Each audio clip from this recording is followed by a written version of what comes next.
Bismillahirrahmanirrahim. Assalamualaikum warahmatullahi wabarakatuh. Ada beberapa hal saya kira yang menarik untuk bisa dieksplor di sini. Pertama-tama adalah pertanyaan yang diberikan kepada saya soal isu khilafah di Indonesia. Saya biasanya kalau ditanya, saya mencoba untuk menjelaskan dulu apa yang jadi pengetahuan saya, bahwa pertama-tama kita orang di Indonesia ini sebagai bangsa yang beragama itu mengambil pegangan, salah satunya adalah kenapa manusia diciptakan oleh Tuhan Yang Maha Esa ke dunia. Apa alasannya? Nah, sekali waktu karena saya kebetulan Muslim, dijelaskan bahwa Tuhan menciptakan manusia untuk menjadi khilafah di bumi. Apa maksudnya? Maksudnya adalah manusia diciptakan untuk jadi pemimpin. Nah, jadi kata khilafah dulu diterjemahkan sebagai pemahaman sempit sebagai pemimpin. Lalu pemimpin yang kayak apa? Apakah menjadi pemimpin Islam atau menjadi pemimpin partai atau apapun, ya, bahwa manusia itu diciptakan dengan kemampuan untuk menjadi pemimpin. Lalu kenapa kemudian timbul permasalahan dikaitkan dengan khilafiyah misalnya? Nah, salah satu dan lain hal adalah dikaitkan dengan bagaimana ya caranya atau para pemimpin ini kemudian bisa menggalang kekuatan. Nah, kekuatan yang kemudian bisa bertentangan dengan kepentingan negara, ini yang kemudian bisa menimbulkan permasalahan-permasalahan. Kenapa? Karena Indonesia sebagai satu negara dengan kemajemukan yang sangat tinggi, ini memang membutuhkan kesepakatan-kesepakatan dalam bernegara. Itu sebabnya kenapa Indonesia sebagai satu negara memiliki dasar ya yang kemudian kita sebut dengan nama Pancasila, di mana negara berdasarkan Pancasila ini juga ketuhanannya yang dijadikan sila nomor 1. Kenapa ini penting? Karena ketuhanan itu memberikan kesempatan kepada bangsa ini untuk bisa menggaris bawahi moral yang dipakai sebagai pegangan hidup. Dan dari moral yang dipakai sebagai pegangan hidup inilah kita kemudian bisa membangun rasa kemanusiaan, persatuan, bisa bermusyawarah, dan tentunya yang paling penting adalah membagi secara adil ya kesempatan kepada semua warga negaranya. Nah, ini sebetulnya adalah salah satu bentuk catatan khilafiyah yang bisa diterima di Indonesia. Jadi khilafiyah yang dipimpin lewat tadi konsep-konsep Pancasila tadi. Nah, sayangnya memang dalam perjalanan politik manusia di dunia ada tarik-menarik antara kepentingan-kepentingan. Dan salah satu tarik-menarik di antara kepentingan-kepentingan inilah kemudian menyebabkan terjadinya perkeliruan-perkeliruan mengenai pengertian dari khilafiyah itu sendiri. Yang artinya kalau bukan pemimpin yang saya percayakan yang memberikan arahan, maka saya tidak percaya.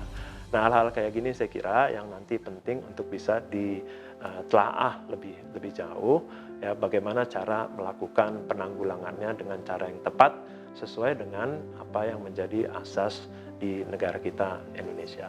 Itu yang pertama.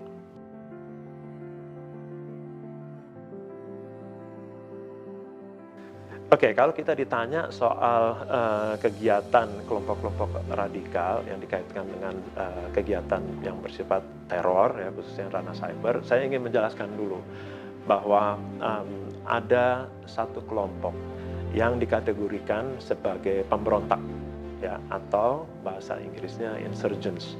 Ini adalah satu kelompok perlawanan, dan dalam setiap upaya yang dilakukan oleh kelompok perlawanan, dia biasanya memilih dua model tindakan. Yang pertama subversif. Yang subversif ini nggak selalu muncul dalam bentuk kekerasan.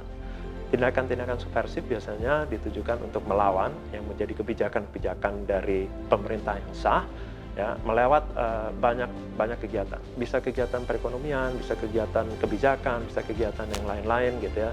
Juga penggalangan massa ini masuk dalam hal-hal yang dikategorikan dengan tindakan subversif.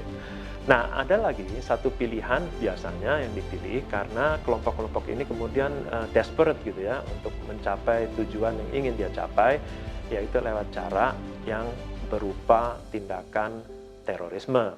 Nah, tindakan teror ini adalah bagian yang paling menonjol dari satu bentuk kriminalitas. Nah, ini memang adalah satu pilihan.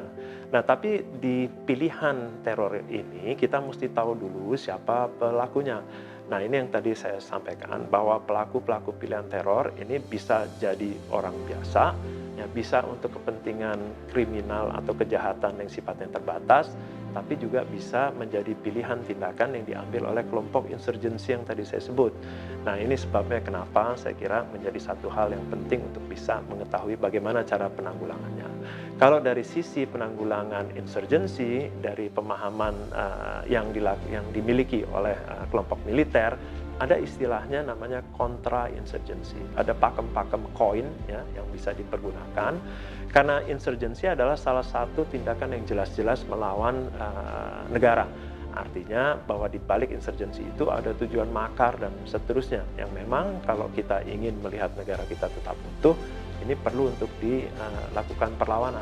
Nah, tapi bagaimana cara melakukan perlawanan? Dan di mana saja tindakan kejahatan yang dipilih tadi? Pertama yang perlu kita ketahui adalah di mana nih si insurgensi ini melakukan pilihan kegiatan-kegiatan terornya. Kalau kita udah tahu bahwa kegiatan teror yang dimaksud sini bukan teror kriminal atau teror rumah tangga, tapi teror yang lebih teror ke arah insurgensi, maka kita perlu tahu di mana saja dia bisa melakukan tindakan teror. Nah, tindakan teror ini bisa juga dilakukan di ranah cyber. Ya, nah kalau kita tanya konteksnya bagaimana caranya untuk bisa melihat dan mengukur pergerakan mereka, maka kita perlu untuk bisa melakukan tindakan beberapa hal. Pertama-tama adalah melakukan filtering dari informasi yang beredar. Tapi apapun yang kita lakukan, yang paling penting kalau menurut saya adalah melakukan pendidikan publik. Karena kekuatan yang bisa dibangun lewat pendidikan publik ini akan memberikan ruang yang lebih sempit kepada para pelaku teror ini. Seperti saya sebut ya, tadi kan ada kontra terorisme yang pakemnya itu bisa dilihat dari buku-buku kontra insurgensi. Salah satu buku kontra insurgensi itu menjelaskan soal teknik namanya oil spill. Jadi kalau kamu tahu minyak ya, kalau kita tumpahkan, atau oli kalau kita tumpahkan, itu dia akan membentuk kayak bubble-bubble gitu ya di atas meja, karena dia tidak mudah untuk menyatu. Jadi kalau kita tuang minyak ke dalam air, maka kayak ada gelembung-gelembung gitu. Nah, teknik oil spill ini maksudnya adalah kita harus membuat isolasi sebisa mungkin. Ya, jadi isolasi yang bisa dibangun untuk kemudian mengecilkan daerah mereka berperan. Nah, teknik ini hanya bisa dilakukan lewat pendidikan publik. Jadi kalau kita bisa melakukan pendekatan dengan pendidikan publik yang tepat, maka tentunya ruang bergerak para pelaku teror yang dikaitkan dengan kegiatan insurgensi ini ya tentunya juga akan menjadi hal yang sangat-sangat terbatas. Dan bukan hanya itu, pendidikan publik akan memberikan kesempatan pada pelaku-pelaku keamanan, khususnya ya pertahanan keamanan, untuk bisa melakukan surveillance yang lebih mudah, melakukan reconnaissance terhadap posisi dan kegiatan yang terjadi. Tentunya akan membantu orang-orang yang ada di bagian analisis intelligence untuk bisa lebih elegan lagi gitu dalam menyelesaikan permasalahan ini, mulai dari mengantisipasikan, kemudian mengambil tindakan pada saat kejadian, dan kemudian melakukan rehabilitasi dan rekonstruksi terhadap damage atau kerusakan yang terjadi di masyarakat. Nah, ini adalah hal-hal yang saya kira penting untuk diketahui, tapi lagi garis bawahnya adalah mengetahui siapa mereka, kedua memilih tindakan-tindakan sesuai dengan yang ada dalam buku-buku teori kontra insurgensi, ya, dan dari situ pilihan-pilihan untuk mengecilkan peran para pelaku teroris lewat tadi teknik oil spill misalnya, dengan menguatkan pendidikan publik. Nah, artinya apa? Ya, artinya masyarakat ini juga masyarakat yang penuh dengan emosi dan sentimen. Nah, yang tidak boleh kita lakukan adalah pendekatan yang kemudian mengucilkan kelompok masyarakat sendiri, ya, sehingga kelompok masyarakat yang tidak ada kaitannya dengan kelompok-kelompok pelaku radikalisme dan teroris ini akan menjadi sasaran empuk bagi pelaku teror ini untuk direkrut, karena mereka ngerasa adalah mereka bagian yang dikucilkan. Nah, sehingga para pelaku ya, yang akan melakukan pembinaan di masyarakat ini harus tahu betul bagaimana masyarakat ini secara psikologis ya mengembangkan pemikiran, tata pola, dan adat istiadat serta budaya mereka di satu tempat, sehingga pendekatannya selalu akan menjadi pendekatan yang positif. Saya kira ini ya, kalau ditanya apa yang jadi siapa pelaku teror cyber dan bagaimana cara mengatasinya, ya mungkin bisa saya sampaikan. Terima kasih.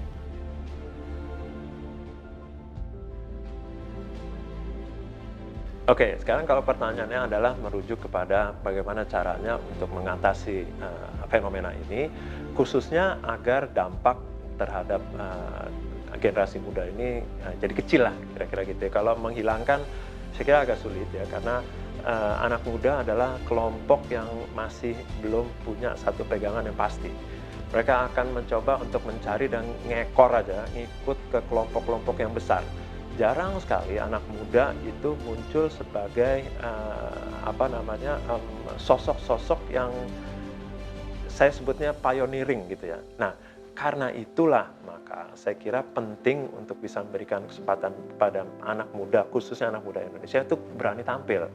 Karena dengan keberanian tampil itu, mereka akan menunjukkan sosok diri mereka masing-masing. Dan kalau kita membangun satu budaya benar dan salah yang tepat, maka mereka akan lebih banyak memilih budaya yang benar ketimbang budaya yang salah. Permasalahannya adalah karena kita ini sangat dibombardir dengan aturan-aturan liberalisme yang membenarkan kita itu untuk mendapatkan informasi dari luar secara bebas. Coba bayangin aja gitu ya, bahwa dari sekian banyak budaya yang ingin kita tonjolkan, anak-anak muda kita lebih senang untuk nonton K-pop misalnya, kayak gitu ya. Ini kan salah satu contoh yang cukup ironis di tengah Indonesia yang lagi mendorong di UNESCO misalnya pengakuan soal kebaya sebagai satu kultur warisan dunia. Anak-anak muda kita lebih seneng yang ngikutin yang ada di K-pop karena liberalisme yang terjadi. Bukan berarti bahwa kebebasan informasi ini memberikan pasti dampak buruk, enggak. Tapi kalau kita tidak berhati-hati, maka dampak buruk yang disebabkan oleh keterbukaan informasi ini yang bahaya. Itu satu. Kedua, pada saat anak-anak muda ini tidak diberikan kesempatan yang equal, maka ada satu kelompok yang merasa ya tertekan. Nah, ini sebetulnya yang jadi sasaran-sasaran atau istilahnya low hanging fruit ya buat para pelaku-pelaku perekrutan kelompok-kelompok radikal ini untuk mencari anak-anak yang under pressure. Karena anak-anak yang under pressure ini oleh mereka akan diberikan kesempatan untuk menjadi anak yang menonjol di tempat itu. Nah, ini sebabnya kenapa ya menonjolkan atau memberikan kesempatan pada anak-anak muda kita untuk bisa menonjolkan diri menjadi satu hal yang penting supaya mereka tidak dengan mudah terekrut hanya karena mereka merasa bagian yang tersisihkan di kelompok masyarakat. Nah, ini kenapa saya bilang di banyak kesempatan bahwa pendampingan itu tidak bisa muncul hanya satu kali.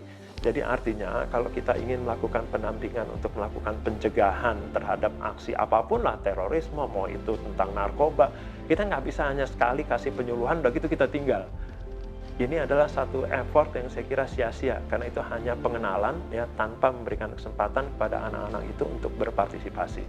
Jadi satu ya, memberikan kesempatan untuk berpartisipasi bahwa mereka adalah bagian yang akan berjalan di apa yang kemudian menjadi pegangan kebenaran, ya, tidak ikut pada hal-hal yang sifatnya salah, berikan kesempatan pada mereka untuk menjadi pemimpin-pemimpin tadi itu ya, yang saya sampaikan sebagai manusia diciptakan Tuhan untuk jadi khilafah. Khilafah di sini jangan salah diartikan, khilafah adalah pemimpin dan dia menjadi khilafah di tempat yang benar. Ini yang saya kira akan muncul sebagai salah satu solusi untuk menghindari anak-anak muda kita dengan mudah bisa terekrut. Majukan mereka, kasih mereka kesempatannya, ya, dan tampilkan mereka. Dengan demikian, maka mereka akan menjadi the proud young generation yang akan mencegah Indonesia daripada permainan-permainan politik radikal yang enggak pada tempatnya di sini.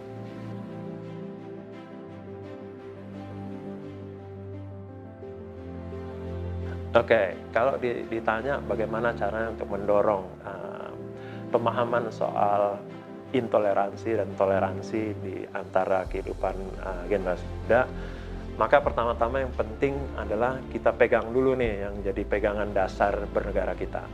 Pegangan dasar bernegara kita ini unik ya, karena kalau saya pernah diundang di Australia, saya ngajar di sana dan saya tanya apa sih dasar negara kamu, nggak punya dia. Jadi dasar negara kita adalah salah satu pegangan yang sebetulnya dikagumi oleh negara-negara lain. Bahwa Indonesia dengan kemajuan yang tinggi, ada lebih dari 1.200 etnis yang beda, etnis loh ya. Di Tapanuli aja kita ada 5 sub etnis. ya, dan ada 2 bahasa yang beda. Bahasa di Indonesia lebih dari 700 bahasa beda-beda, bahasa loh, bukan dialek. Nah, jadi pegangan yang kemudian menjadi perekat ini yang mesti kita pegang. Apa dasarnya? Dasarnya adalah bagaimana kita memahami ya perbedaan itu sendiri. Nah, kalau kita bisa memahami perbedaan itu sendiri, maka kita bisa menghargai orang lain. Saya kalau mengartikan Pancasila misalnya, bagaimana orang menunjukkan diri sebagai seorang Pancasilais, yang saya tanya bukan agamanya dulu. Yang saya tanya pertama, bisa adil nggak kamu? Kenapa? Kalau kamu nggak bisa adil, mana mungkin bisa bermusyawarah? Dasarnya harus adil dulu, ya. Kesepakatan itu adalah satu hal yang muncul dari rasa adanya keadilan di situ. Kalau musyawarah bisa, maka tentunya persatuan bisa kita pegang. Nah, persatuan ini menghargai ya manusia sebagai sosok manusia dari sisi kemanusiaan. Kalau yang 4 itu udah bisa kamu pegang, boleh kamu klaim kamu punya agama. Nah, berangkat dulu dari situ. Pemahaman ini ya yang akan muncul dari bagaimana kita mengembangkan rasa toleransi. Indonesia yang mayoritas penduduknya Muslim, di atas kertas seharusnya bisa bikin negara ini jadi negara Islam. Tapi kenapa tidak itu yang dipilih? Karena ya mayoritas kita menghargai soal bertoleransi dengan agama yang lain. Kalau ini menjadi satu negara yang hanya didominir sebagai negara Islam, maka kesempatan tumbuh dari unsur bangsa yang lain yang kemajemukan kita tinggi nggak akan pernah bisa terjadi di Indonesia. Nah, dengan hal seperti itu, maka kita kemudian bisa melangkah cara-caranya gimana. Lihat, toleransi ya. Ini bukan artinya ya bahwa saya dan kamu harus sama-sama melakukan sesuatu. Jadi toleransi ini adalah menghargai soal perbedaan itu sendiri. Kalau misalnya yang satu sholatnya di masjid, yang agama satunya sholatnya di kuil, agama satu lagi sholatnya di gereja, so let be it. Ya, kita harus bisa memahami bahwa untuk agama lain beribadah, dia harus ada kuilnya.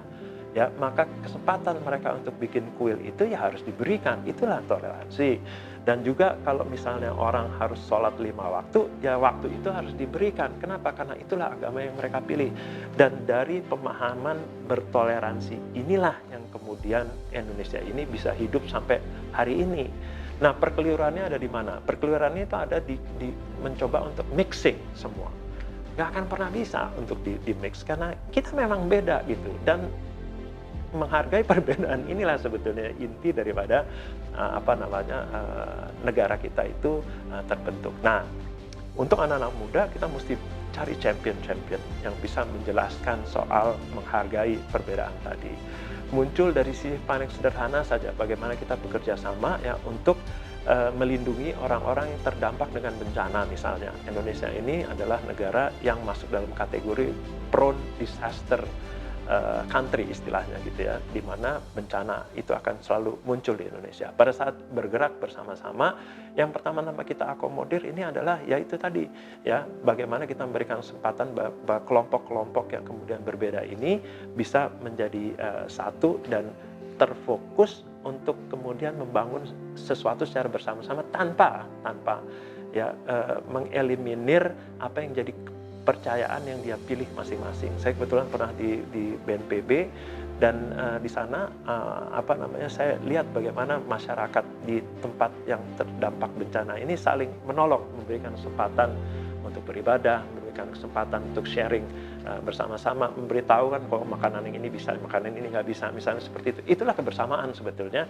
yang kemudian terbalut dalam apa yang dilihat orang sebagai toleransi yang ada di Indonesia. Nah, kalau kita bisa bangun seperti itu, mengajak duduk bersama-sama dan saling memahami, itu kuncinya ya. Maka saya kira ke depan toleransi ini akan tetap bisa kita bangun, dan dengan ada toleransi yang tinggi maka seharusnya nggak ada tempat untuk lahirnya terorisme ya atau intoleransi dan radikalisme dalam bentuk apapun, mau itu muncul dari sisi agama, muncul dari sisi politik, muncul dari sisi yang lain-lain. Tempatnya saya kira bukan